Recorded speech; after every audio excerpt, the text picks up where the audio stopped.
দেখেন, আমরা আমরা শুরু থেকে যারা আন্দোলন করছে বিভিন্ন দাবি দেওয়া নিয়ে তাদের উদ্দেশ্যে বারবার বলেছিলাম যে এই সরকার আমাদের ছাত্র জনতার রক্ত এবং ত্যাগের বিনিময়ে সরকার গঠিত হয়েছে।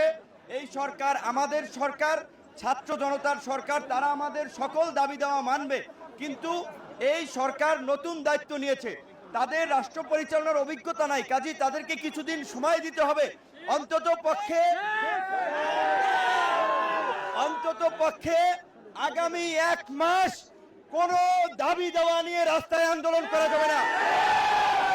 যারা যারা আন্দোলন করবেন, আমাদের পরিষ্কার কথা, আমরা ধরে নেব তারা এই পতিত স্বৈরাচারের দোসর।